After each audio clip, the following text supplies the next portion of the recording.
Hey there, pirates. Welcome aboard the Anime No Me channel. Shanks seems to be a noble person, not because of his family, but nobility in the sense of kindness, always seeking to help those around him regardless of the situation. At the same time, he has had some questionable actions, like what he and his crew did during their encounters with Kid. In the past, we saw that Shanks lost his arm to save Luffy from a Sea King. Something unbelievable since Shanks was very powerful even at that time. He could have protected his own arm, used Haki, and not sacrificed it. In today's video, we're going to talk about the reasons why Shanks allowed the Sea King to take his arm without trying to prevent this from happening. I hope for your support to help our crew win, and to do so, you just need to click the thumbs up button, leave a like, and subscribe to the channel. By doing this, you will win an incredible devil fruit, so just comment which fruit you want. Guys, as we know, Shanks is a somewhat enigmatic character who only follows his own life purposes. Many times we see him being a tyrannical pirate, and other times we see him as a diplomat who seeks to do things in the best possible way.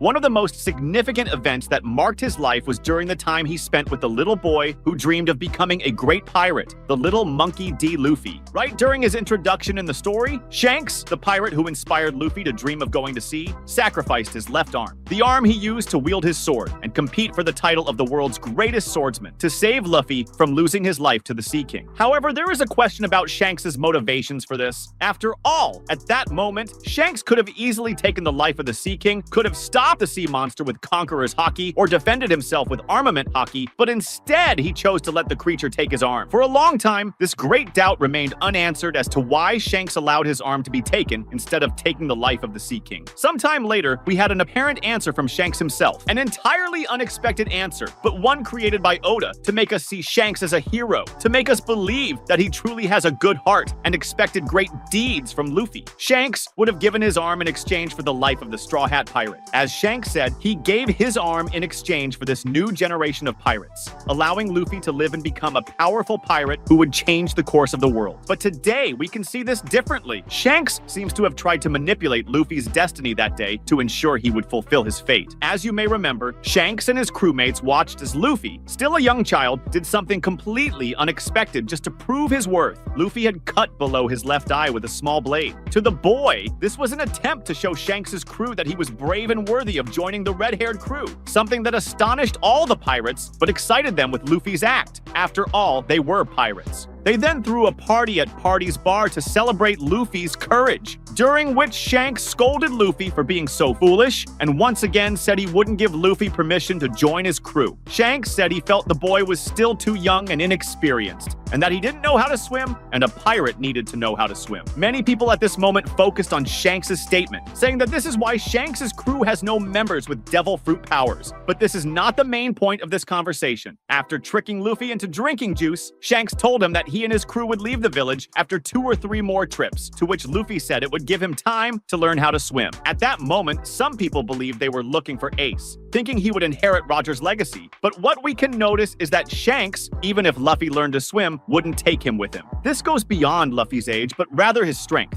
Luffy wasn't strong enough to face the sea, and he might never become strong enough, and Shanks needed power, needed strength. That day, Luffy wanted to become a pirate, but what about when he grew up a little? Would he keep that same dream? However, everything changed a few minutes after this conversation. They were interrupted when Higuma and his bandits arrived and demanded sake, of which Shanks and his crew had drunk everything except 1 bottle. Shanks offered Higuma the last bottle, but Higuma smashed it over his head because he felt it wasn't enough. When Shanks tried to clean up the mess, instead of retaliating, Higuma threw Shanks' food on the pirate and left, convinced that Shanks was a coward. After that, Shanks and his crew laughed at their humiliation. Luffy became completely angry at how Shanks refused to fight back, so he tried to leave the bar. Shanks tries to hold the boy back to prevent him from doing something foolish, but he notices something that surprised him. Luffy had eaten the devil fruit that Shanks and his crew were carrying, the fruit that Shanks introduced to him as the Gomu Gomu no Mi. Shanks and his crew were distracted, and fate ensured that Luffy ate that fruit. Shanks scolded Luffy for this, stating that it meant he would never be able to swim again, which left the young boy scared for having impulsively eaten a devil fruit without even knowing what it was. However, nowadays we know that Shanks didn't know what to do.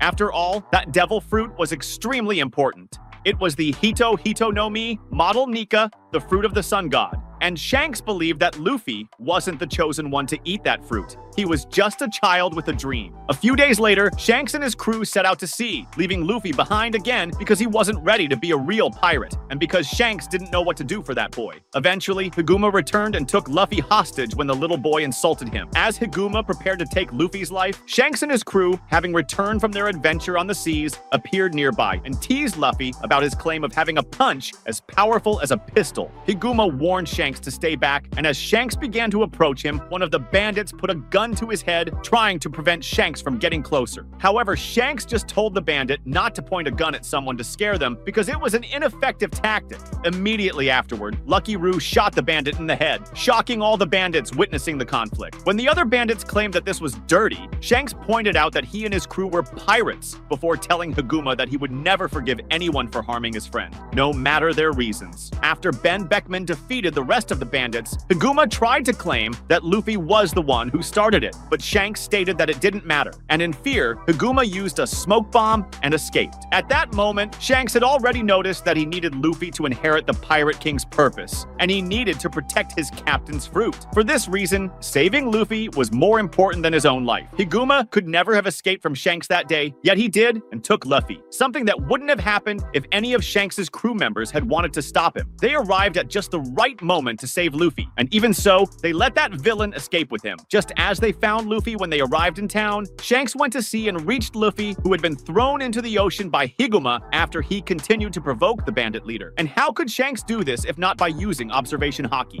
It's no coincidence that he knew exactly where to go, and he knew because he had already mastered Haki. Then something completely unexpected happens. A Sea King appears behind Higuma, who was watching Luffy drown. The Sea King quickly devoured Higuma, along with the boat he was on, and then turned its attention to Luffy as its next target. Shanks then jumps into the water and swims at an incredible speed to save Luffy from the creature, losing his arm while protecting Luffy from being devoured by the Sea King, which he scared off using his powerful Haki. However, as Shanks was comforting the boy, Luffy began to cry about how Shanks had lost his left arm while defending him. And Shanks stated that it was just an arm, and that Luffy was more important. This showed that Shanks really didn't care about losing his arm because saving Luffy was something he needed to do. That day, he showed Luffy that he was placing his hopes in the young child who could become a great pirate capable of changing the world. But we can see this differently. Shanks might have been sacrificing his arm to ensure that Luffy would become a pirate. After all, Luffy's obvious fate was to become a marine, or he could have just led a normal life. Shanks knew that fruit had a great purpose, just as he knew that for many years, no one had been able to awaken it, meaning he needed Luffy to follow his destiny as a pirate. Sacrificing his arm for Luffy to achieve his dream of becoming a pirate would make Luffy feel indebted to him and never abandon his will to reunite with him. The Straw Hat also showed how Shanks said that one day Luffy would meet him again at sea when he became a pirate. At that moment, Shanks sacrificed his arm so that Luffy could become the Straw Hat Pirate. But what do you think about this? Do you think Shanks lost his arm for no reason? Comment below! That was today's content. We hope you liked it and want to share your opinion on the subject. Don't forget to share the video, give it a thumbs up, and I'll see you in the next video. Take care and stay amazing.